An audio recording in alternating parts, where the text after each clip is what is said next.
Assalamualaikum warahmatullahi wabarakatuh. Saya Haji Muhammad Yusuf Daeng, Profesor Madya, sebagai pensyarah dan sebagai lawyer, dan pernah menjadi pengetua Bugis Semenanjung, Riau dan Kepulauan Riau selama 10 tahun.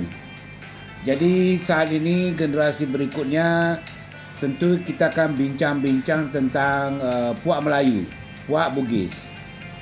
Jadi Bugis dan Melayu memang tak boleh dipisahkan.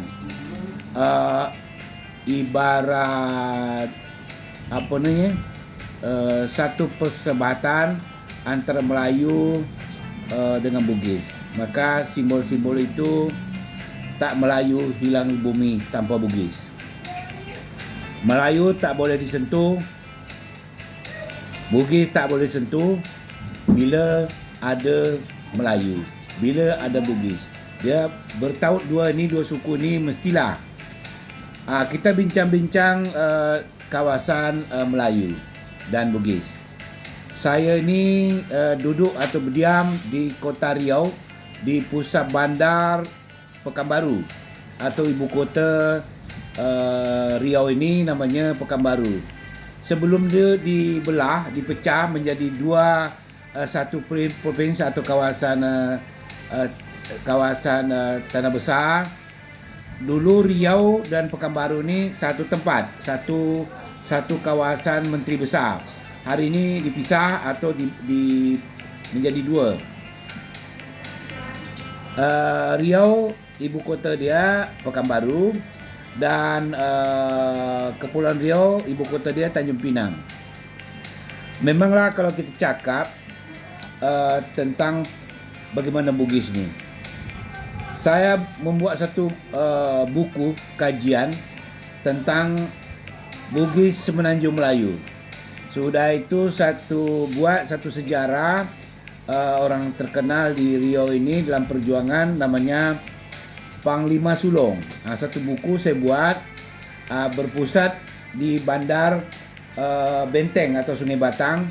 Itu pusat pertahanan Panglima Sulong tu di kawasan Retih Benteng. Itu saya buat satu buku bersama pakar-pakar sejarah Riau.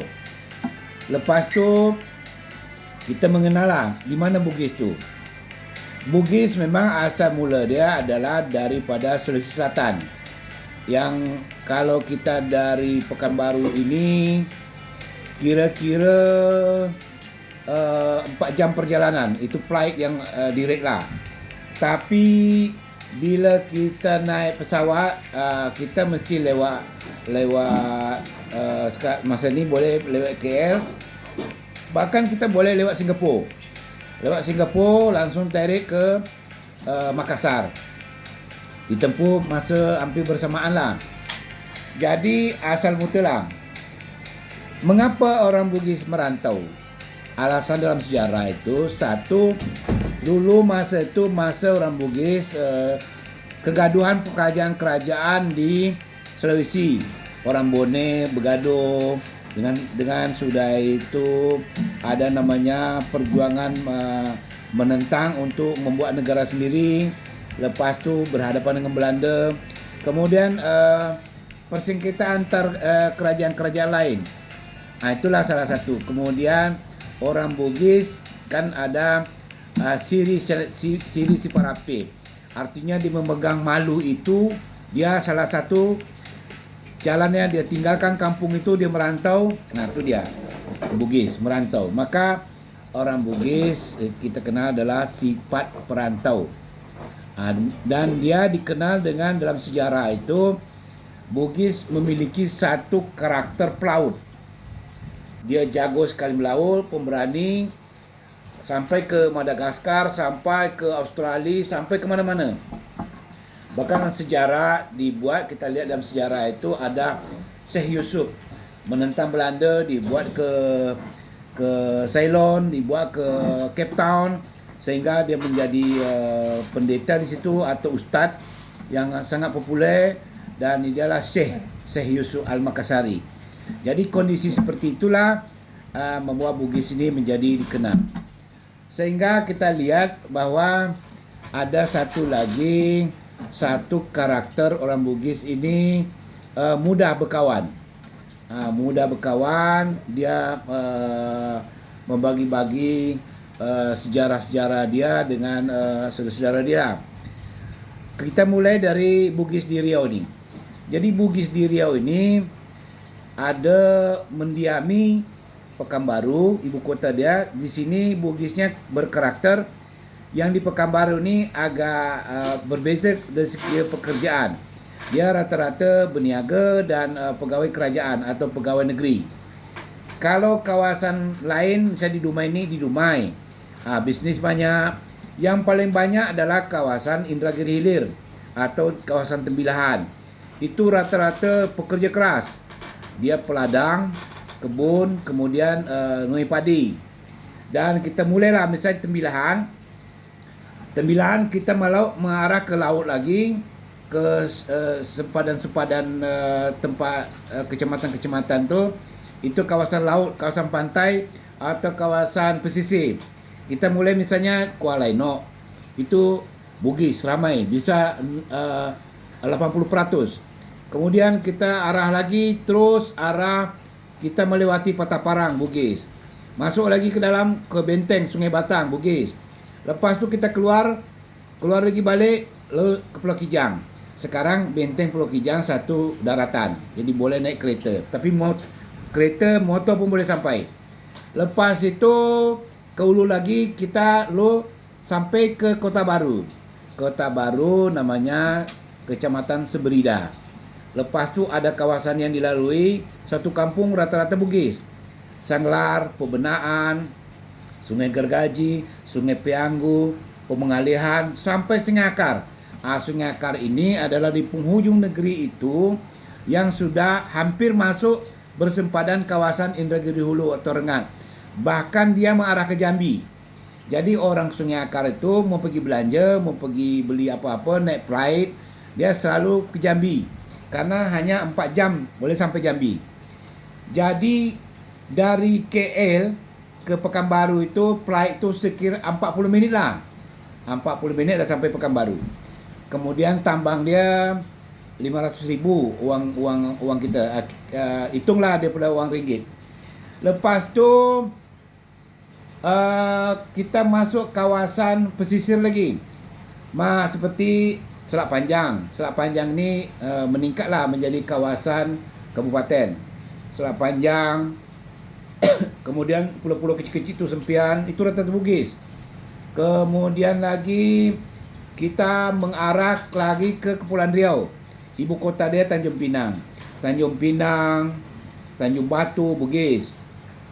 Kemudian Tanjung Balai, Bugis. Tanjung Balai ini dekat sangat dengan Johor. Kita naik flight itu, naik ferry Singapura, Tanjung Balai 1 jam. Singapura, Johor kira 1 jam. Kita naik ferry, cantiklah transportation dia. Lepas tu banyaklah untuk kawasan ke Muar boleh, ke Melaka boleh, ke Pontian boleh dan seterusnya. Kemudian yang paling buat sejarah itu saya dulu pernah tahun 2004 saya ke Leiden. Leiden melihat sejarah Bugis di sana. Disebutkan di situ kerajaan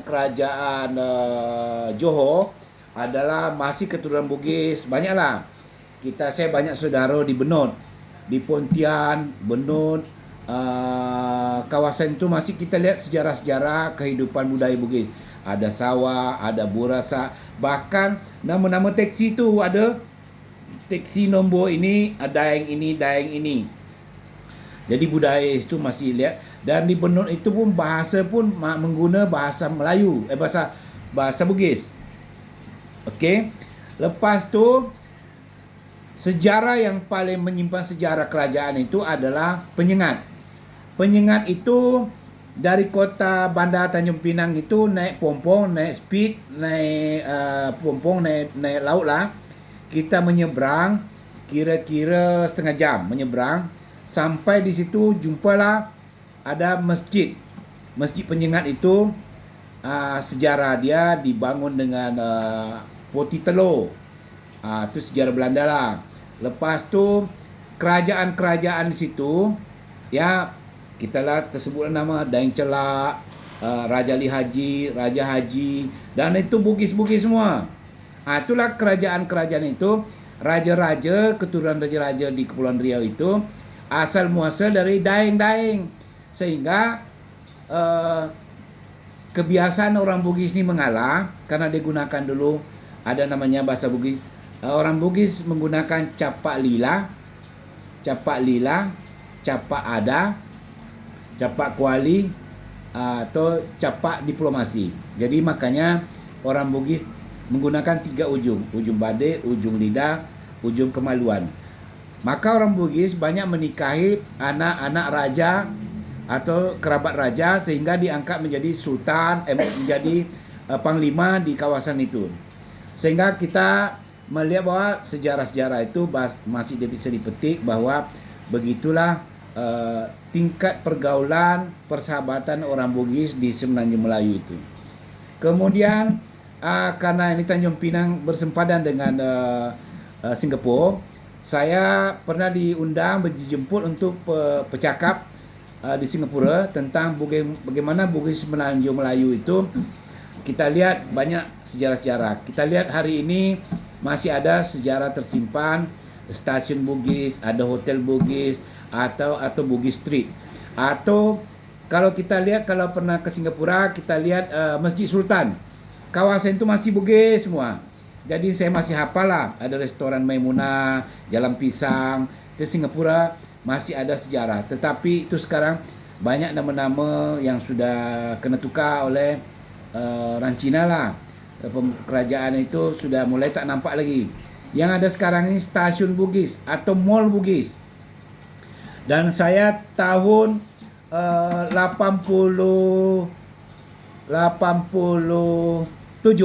saya pernah naik perahu dari Dumai 4 hari 4 malam tanpa mesin, pergi mengikuti ayah saya menyelundup barang ke namanya di Singapura itu Pasir Panjang. Itu kawasan tu Bugis perahu-perahu. Bugis dari Tanjung Batu, Tanjung Balai berniaga. Jadi saya melihatlah bagaimana kehidupan orang-orang Bugis di Semenanjung, Johor, bertemu-temu situ, terutama dari Tanjung Batu, Tanjung Balai, Selat Panjang, membawa labi-labi, membawa pisang, membawa kepiting, membawa ayam, membawa segala macam untuk ditukar dengan barang bekas Singapura. Yang baru tu misalnya bawang putih, bawang merah. Lepas itu elektronik bekas, pakaian bekas, semua bekas-bekas, peti sejuk bekas, TV bekas, jual balik lagi ke Indonesia. Inilah saya menyaksikan satu transaksi kehidupan orang-orang Bugis masa itu. Jadi kita bincang-bincang. Saya memang dilahirkan di Benteng. Semalam saya ulang tahun. Saya sebenarnya lahir 2 Mai 62. Jadi usia saya semalam itu 64 tahun. Jadi masa ni masa dah tua lah. Jadi kisah seperti ini saya perlu tulis kisah supaya paling tidak anak cucu saya tahu apa dan bagaimana sejarah asal usul dia. Isteri saya orang Melayu, anak saya ada 5, cucu saya ada 9. Dan ini saya pastikan tidak pandai cakap Bugis dan dia tidak pandai tentang sejarah Bugis. Hanya sejarah saya kasih, cucu saya sebagian, anak saya kasih nama Bugis semua. Jadi yang perempuan tu Siti Yulia Makinenawa, sudah bergelar doktor. Siti Sahnia Maminasa, bergelar doktor. Sudah itu Pali Daeng, bergelar doktor. Jadi pekerjaannya pensyarah dan semua lawyer. Satu lagi pegawai kerajaan, itu master. Jadi sejarah ini kalau tidak saya kisah hari ini, pasti dia tak faham bagaimana asal usul nenek moyang dia. Maka saya perlu menulis ini supaya saya cinta pada budaya dan cinta pada sejarah asal usul mual. Saya pekerjaan adalah lawyer dan seorang pensyarah. Pernah duduk timbalan rektor universiti. Jadi hal seperti ini saya kemukakan bahwa hari ini pertumbuhan Bugis di Riau ini adalah sangat menjanjikan, sudah mulai berbaur menjadi pegawai kerajaan dan meniaga di segala sektor. Saya lihat sudah hampir mirip-mirip dengan Kalimantan. Saya lihat Kalimantan Timur banyak orang Bugis punya nama. Dia sudah masuk bergabung pada dunia akademik, dunia politik, dunia pemerintahan. Dan kisah sini kita boleh tahu bahwa di Riau ini sudah ada, khususnya kawasan Indragiri Hilir atau Tembilahan, sudah 3 timbalan bupati. Rosman 2 kali jadi wakil timbalan bupati. Yusuf timbalan bupati. Lepas tu Rosman 2 kali menjadi ketua ahli parlimen, 2 kali menjadi ahli parlimen daerah Inhil. Kemudian satu tokoh-tokoh lain. Kemudian di kawasan Kepulauan Riau, semalam baru 2 hari ini meninggal, itu Daeng. Daeng pernah jadi bupati, baru meninggal semalam. Kemudian ada lagi di Tanjung Pinang, Datuk Banda, perempuan, wali kota. Lepas itu kawasan Riau, Kepulauan Riau ini adalah beberapa tempat yang pernah diduduki menjadi anggota parlimen atau undangan negeri. Tapi ketua itulah yang tadi itu. Masa ini ketua parlimen atau ketua DPR hari ini orang Bugis, Pekanbaru, masih muda, anaknya Haji Lahamid. Dia itu masih muda dan sekarang sedang menduduki masuk dunia politik. Ketua DPR Pekanbaru orang Bugis. Itulah menjadi satu sejarah bahwa kalau kita lihat untuk Bugis Riau Selatan itu boleh dipastikan 70% adalah orang Bugis. Tapi kawasan Riau semua orang Bugis terdaftar dalam statistik itu sekitar 25%. Tapi kalau kawasan selatan itu boleh dipastikan itu dari Kuala Lumpur sampai ke atas itu mau 75 sampai 80% orang Bugis. Jadi inilah kisah-kisah dari aspek budaya. Orang Bugis masih memelihara dia punya keturunan budaya bernyanyi, berpakaian, adat-adat perkawinan masih terpelihara sampai hari ini. Jadi kalau kita lihat bahwa Bugis-Bugis ini kita melihat mudah-mudahanlah bisa terpelihara keturunan, karena pembauran suku-suku ini sudah mulai membaur. Kalau dulu kan orang Bugis tidak mau berbini suku lain, demikian sebaliknya. Sekarang ini macam saya lah, isteri saya orang Melayu, anak saya beristrikan orang Riau, orang China, kemudian orang Jawa, Sunda. Itulah, maka cucu saya berbentuk dari rangkaian dari peristiwa-peristiwa budaya dan kebiasaan yang masih terpelihara. Tuan-tuan sekalian, inilah sedikit kisah untuk tentang bagaimana Bugis Melayu ini. Secara organisasi kita melihat berkembang bagus, dan baru 2 hari ini perkumpulan Bugis Dumai baru dilantik oleh pengetua dari Jakarta, oleh Riau. Kemudian dulu pertama kali saya lantik dia. Kemudian dulu Amin Latif 2 periode, dan kawasan-kawasan yang sudah pernah saya lantik dulu Indragiri Hilir, Tembilahan, kemudian Selat Panjang, Bengkalis, dan kawasan lain. Dan ini mudah-mudahan kita melihat kategori aspek bisnis, aspek akademik, aspek pemerintahan. Bugis sudah mulai membaur, menggabungkan diri menjadi satu perubahan, karena orang Bugis sudah mendorong generasi berikutnya menjadi education. Dia pendidikan sudah mulai mau masuk pada dunia itu. Dulu rata-rata orang petani, berkebun, atau dia berniaga. Saya kira demikian. Mungkin ada yang mau berikan satu kontak pada saya. Saya punya nombor inset saya 0811 76 0342. Saya ulang balik, 0811 760342. Bila datang Pekanbaru boleh kontak saya.